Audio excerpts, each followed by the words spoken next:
मैं doctor Surendra Singh, assistant professor, BSR government arts college Alwar.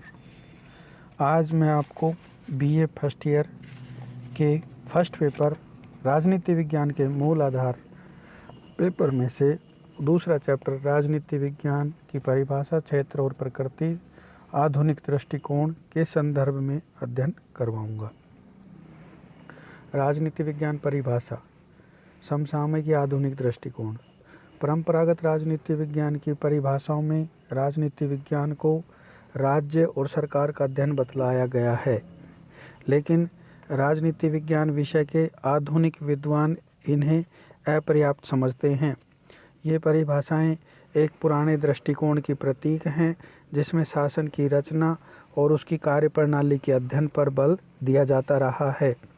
इससे राजनीति विज्ञान का अध्ययन औपचारिक बनकर रह गया और उन राजनीतिक शक्तियों के समुचित अध्ययन पर कोई ध्यान नहीं दिया गया जो सरकार की क्रियाओं पर अपना प्रभाव डालती हैं। द्वितीय विश्व युद्ध के बाद राजनीति विज्ञान में व्यापक परिवर्तन हुए, जिनका प्रमुख श्रेय अमेरिकन राजनीति शास्त्रियों को दिया जा सकता है। अमेरिका में राजनीति विज्ञान को नई दिशा देने की प्रेरणा दो स्रोतों के कारण संभव हुई।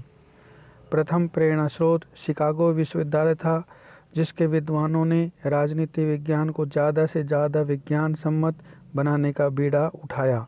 इस विश्वविद्यालय में नूतन राजनीति विज्ञान का नेतृत्व चार्ल्स मैरियम ने किया और उनके नेतृत्व में राजनीति शास्त्रियों के एक समूह ने राजनीति विज्ञान को समाजशास्त्र, मनोविज्ञान, दर्शन, सांख्यिकी, अर्थशास्त्र या मनोशास्त्र जैसे सामाजिक विज्ञानों के निकट लाने का हर संभव प्रयास किया। इससे राजनीति विज्ञान में तार्किक अनुभववाद, तथ्यात्मकता, व्यवहारवाद तथा समाजशास्त्रीय पद्धतियों का प्रयोग हुआ। समकालीन राजनीति विज्ञान की प्रेरणा का दूसरा स्रोत मनोविज्ञान है। रैंसिस लिंकर्ट, कुर्ट लेविन और लजार्सफेल्ड के प्रयासों के परिणाम स्वरूप नवीन राजनीति शास्त्र में मनोविज्ञान की शोध तकनीकों का ज़्यादा से ज़्यादा प्रयोग होने लगा है। राजनीति शास्त्र की नवीन परिभाषाओं के संदर्भ में इसका अध्ययन निम्न रूपों में किया जा सकता है। नंबर 1, राजनीति शास्त्र मानव क्रियाओं का अध्ययन है। नंबर 2, राजनीति शास्त्र शक्ति का अध्ययन है। नंबर 3, राजनीति शास्त्र राजनीतिक व्यवस्था का अध्ययन है। नंबर 4, राजनीति शास्त्र निर्णय प्रक्रिया का अध्ययन है। नंबर 1, राजनीति शास्त्र मानव क्रियाओं का अध्ययन है। अनुभववादी तथा व्यवहारवादी विद्वान राजनीति विज्ञान को मूलतः मनुष्य के राजनीतिक जीवन और क्रियाकलापों का तथा इसके संदर्भ में मानव जीवन के सामाजिक, आर्थिक, धार्मिक तथा अन्य पक्षों का अध्ययन करने वाला विज्ञान मानते हैं। कैटलिन के मतानुसार राजनीति विज्ञान संगठित मानव समाज से संबंधित है, किंतु मुख्य रूप से वह सामुदायिक जीवन के राजनीतिक पहलुओं का अध्ययन करता है। बर्ट्रैंड डी जुवेनले के शब्दों में, हमारा विषय उन राजनीतिक संबंधों का अध्ययन करना है जो मिलजुल कर रहने वाले व्यक्तियों के बीच स्वयं उत्पन्न हो जाते हैं। अलेक्जेंडर हार्ड तथा स्मुअल हंटिंगटन के मतानुसार राजनीतिक व्यवहारवाद शासन को मनुष्य और समुदायों के कार्यों की एक प्रक्रिया मानता है और इसका संबंध शासन के राजनीतिक दलों के निहित समुदायों और मतदाताओं की गतिविधियों के अध्ययन से मानता है। इस प्रकार राजनीति विज्ञान में व्यवहारवादी आंदोलन के समर्थकों का स्पष्ट कहना है कि राजनीति विज्ञान वह विज्ञान है जो मनुष्य के राजनीतिक व्यवहार का अध्ययन करता है। राजनीति शास्त्र शक्ति का अध्ययन।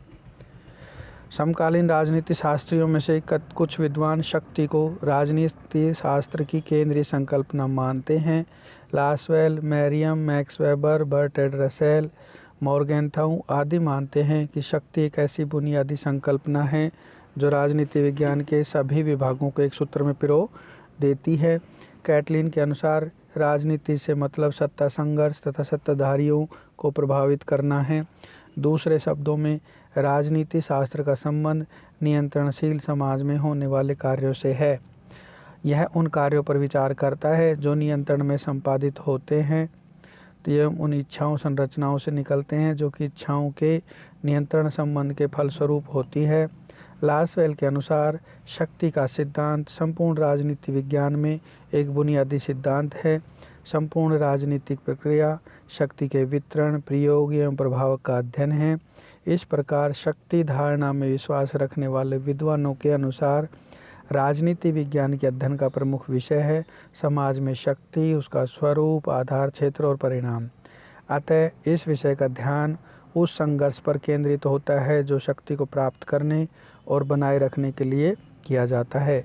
बेकर ने राजनीति को शक्ति से अपृथकनीय कहा है। कैटली ने राजनीति को शक्ति का विज्ञान माना है।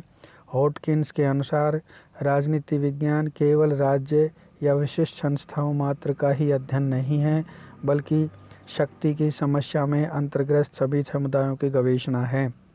डॉक्टर हसजार और स्टीवेंस ने लिखा है कि राजनीति विज्ञान अध्ययन का वह क्षेत्र है जो प्रमुखतया शक्ति संबंधों का अध्ययन करता है। इन शक्ति संबंधों के लिए कुछ प्रमुख रूप हैं। व्यक्तियों में परस्पर शक्ति संबंध, व्यक्ति और राज्य के मध्य शक्ति संबंध और राज्यों में परस्पर शक्ति संबंध।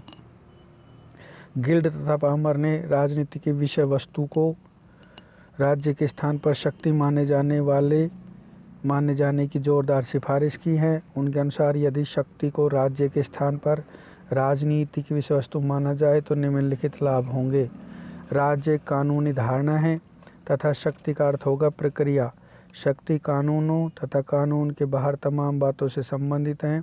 शक्ति को राजनीति का विषय मान लेने से राजनीति विज्ञान एक ऐसा अध्ययन शास्त्र बन जाता है जिसमें इन प्रश्नों का उत्तर खोजा जाने लगेगा कि शक्ति कैसे पाई जाती है और शक्ति इसके प्रयोग कैसे की जाती है और शक्ति कैसे नियंत्रित की जाती है आदि।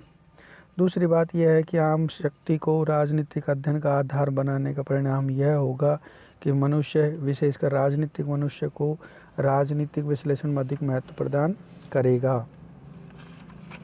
इस प्रकार गिल्ड और पामर ये कहते हैं कि राजनीतिक शक्ति तथा सत्ता के संबंधों के रूप में सबसे अच्छी प्रकार समझी जा सकती है।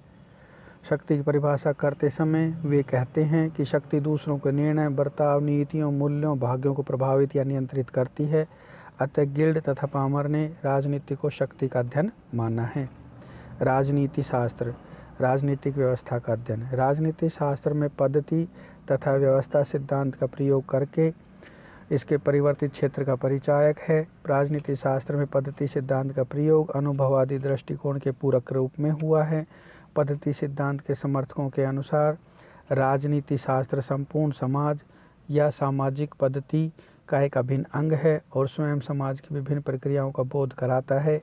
इसलिए मनुष्यों के बीच संबंधों में व्यक्त कर उनके विभिन्न व्यवहारों, जिन्हें राजनीतिक व्यवहार कहा जाता है, के समुच्चय को विभिन्न प्रक्रियाओं के कुलकों के रूप में देखा जा सकता है। इस प्रकार व्यवस्था सिद्धांत के समर्थक राजनीति शास्त्र के अध्ययन क्षेत्र में राज्य, सरकार, संविधान तथा कानून के बदल निम्नलिखित विषयों के अध्ययन पर बल देते हैं। नंबर 1, सामाजिक एवं राजनीतिक प्रक्रिया। नंबर 2, इस प्रक्रिया को प्रकट करने वाली संरचनाओं का अंतः संबंध। नंबर 3, मनुष्य का राजनीतिक व्यवहार आदि।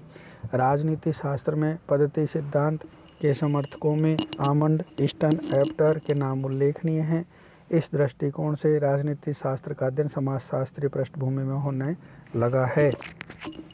राजनीति शास्त्र निर्णय प्रक्रिया का अध्ययन। कतिपय विद्वान राजनीति शास्त्र को निर्णय निर्माण और निर्णय प्रक्रिया का अध्ययन कराने वाला विज्ञान बताते हैं। निर्णय निर्माण मानवीय जीवन का सार तत्व है और राजनीतिक निर्माण हमारी संपूर्ण निर्णय प्रक्रिया का एक भाग है। यदि राजनीति शास्त्र सरकार का अध्ययन है और सरकार का मुख्य काम निर्णय निर्माण है तो राजनीति शास्त्र को निर्णय प्रक्रिया का विज्ञान कहा जा सकता है। विगत कुछ वर्षों में राजनीतिक क्रियाकलापों में निर्णय निर्माण का प्रभाव बढ़ा है। अनेक समकालीन विचारक राजनीति विज्ञान के नीति संबंधी पक्ष पर अधिक बल देने लगे हैं। विगत कुछ वर्षों से राजनीति विज्ञान में नीति निर्धारण की प्रक्रिया का विशेष अध्ययन होने लगा है। निष्कर्ष, इस प्रकार राजनीति वैज्ञानिक सर्वसम्मत पर परिभाषा देना कठिन है। अधिकांश आधुनिक राजनीतिक विचार के मानते हैं कि राजनीति विज्ञान में हमें राजनीतिक संगठन के अलावा राजनीतिक क्रियाओं और उनके परिणामों का भी समुचित अध्ययन करना चाहिए। धन्यवाद।